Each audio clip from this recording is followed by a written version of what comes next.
Channel داستان گو کی طرف سے تمام سامعین و حاضرین کو السلام علیکم۔ امید کرتے ہیں کہ آپ سب بخیر و عافیت ہوں گے۔ آج ہم جس پیغمبر کا تذکرہ کرنے والے ہیں ان کا نام حضرت صالح علیہ السلام ہے۔ صالح علیہ السلام اللہ تعالیٰ کے برگزیدہ بندے تھے۔ وہ قوم سمود سے تھے جو قوم عاد کی نسل تھی۔ سمود شام سے لے کر تبوک تک کے علاقے میں پھیلے ہوئے تھے۔ یہ دونوں قومیں عاد و سمود اپنی طاقت اور مضبوطی کے لیے مشہور تھیں۔ یہ لوگ قوی الجثہ اور طاقتور ہونے کے ساتھ ساتھ پہاڑوں کو تراش کر گھر بنانے میں اپنا ثانی نہیں رکھتے تھے۔ اونچے اونچے پہاڑوں اور چٹانوں کو تراش خراش کر تعمیرات کرنا ان کی پہچان تھی۔ اس کے علاوہ اللہ تعالیٰ نے انہیں وافر مقدار میں سبزہ اور پانی کی رحمت سے نوازا جو چشموں اور نہروں کی صورت میں عطا کی گئی تھیں، لیکن یہ بدبخت اپنے رب کو نہ پہچانتے تھے اور بتوں کی پوجا کرتے تھے۔ صالح علیہ السلام کو اللہ تعالیٰ نے نبوت جیسے منصب پر فائز کر رکھا تھا۔ وہ دن رات ان تھک محنت کرتے تھے، مگر ان کی قوم دل کی بہت سخت تھی۔ وہ ان کا مذاق اڑاتی اور ہدایت سے بہت دور تھی۔ مگر صالح علیہ السلام نے نبوت کا حق ادا کیا۔ انہوں نے دن رات محنت کر کے انہیں راہ راست پر لانے کی تگ و دو کی، اپنی جان جوکھم میں ڈال کر نافرمانوں کے آگے اللہ تعالیٰ کا نام لیتے رہے۔ کئی سال کی محنت اور ریاضت کے باوجود بہت کم لوگ ایمان لائے۔ ایک دن ان نافرمانوں نے حضرت صالح علیہ السلام سے کہا کہ اگر تم سچے ہو تو اس پہاڑ سے ایسی اونٹنی نکالو جو 10 ماہ کی حاملہ ہو، دودھ دینے والی، سرخ رنگ کی، موٹی تازی اور جس کے اوپر بہت سارا اون ہو۔ انہوں نے مزید پیچیدگیاں پیدا کرنے کے لیے کہا کہ ہمیں ایسی اونٹنی چاہیے جسے کسی نے دیکھا نہ ہو۔ لہٰذا صالح علیہ السلام نے اللہ تعالیٰ سے دعا مانگی جو قبول ہوئی۔ انہوں نے سب کو اکٹھا کیا اور یہ معجزہ رونما ہوا۔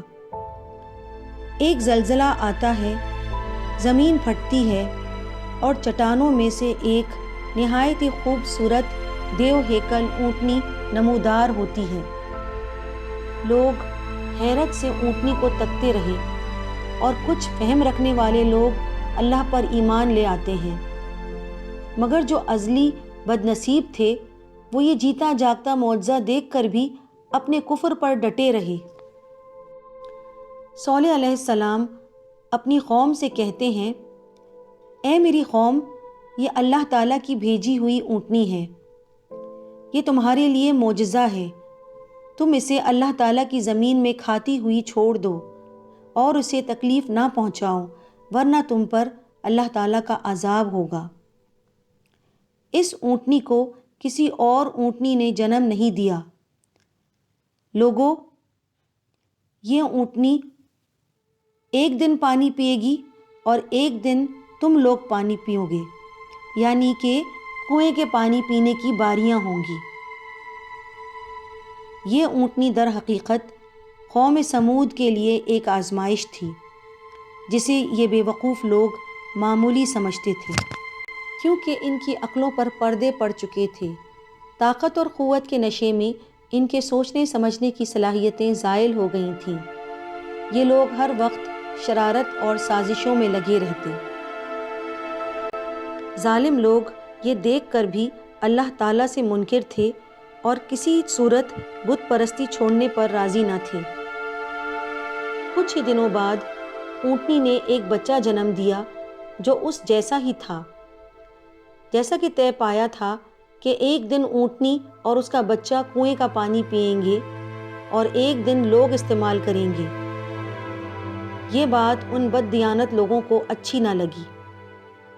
دوسری طرف اس قوم کے سردار اس خدشے میں پریشان رہتے کہ جب سے یہ اونٹنی اور اس کا بچہ آیا ہے، دھیرے دھیرے لوگ ایمان لا رہے ہیں ایسا نہ ہو کہ ہماری سرداری صالح علیہ السلام کے پاس چلی جائے اور ہم دیکھتے ہی رہ جائیں۔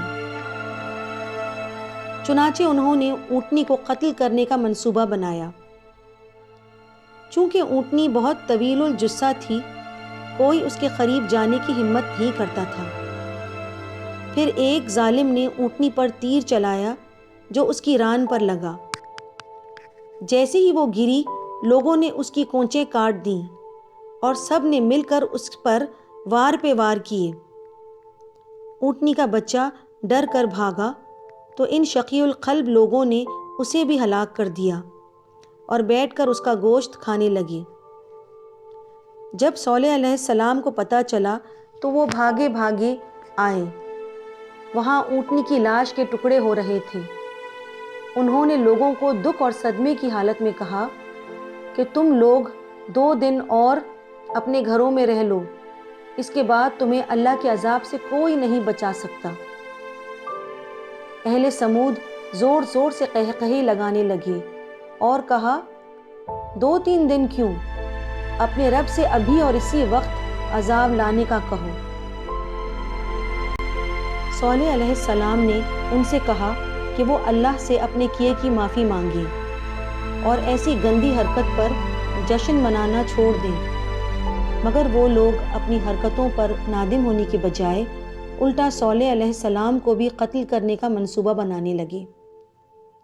اللہ تعالیٰ نے اسی رات اپنے پیغمبر کو وہ شیطانی جگہ چھوڑنے کا حکم دیا تو حضرت صالح علیہ السلام اور نیک لوگ وہاں سے چلے گئے۔ جاتے ہوئے وہ اپنی قوم سے مخاطب ہوئے، اے میری قوم، میں نے تمہیں اپنے رب کی رسالت پہنچا دی اور تمہارا بھلا چاہا، مگر تم نے خیر خواہوں کی پرواہ نہ کی۔ سورج طلوع ہونے سے قبل ایک زوردار چنگھاڑ سنائی دی جس سے دل اچھلے اور جگر پھٹے جاتے تھے۔ پھر زلزلے کے شدید جھٹکے ہوئے جن سے پہاڑ ریزہ ریزہ ہو گئے اور وہ مکانات جن کی تعمیر پر ان کو بڑا مان تھا پتھروں کا ڈھیر بن گئے۔ آج دنیا میں اہل سمود کی نسل کا نشان بھی نہیں ہے۔ ایسا کیوں؟ جواب سادہ سا ہے کہ جو اللہ تعالیٰ کی سرکشی کرتے ہیں اور اس کے عذاب کی خواہش کرتے ہیں، ان کا یہی انجام ہوتا ہے۔ شکریہ۔ سامعین، ہمارے چینل داستان گو کو سبسکرائب کریں، سامنے لگے بیل آئیکن کو ہٹ کریں، ہمارے ویڈیو کو شیئر اور لائک بھی کریں۔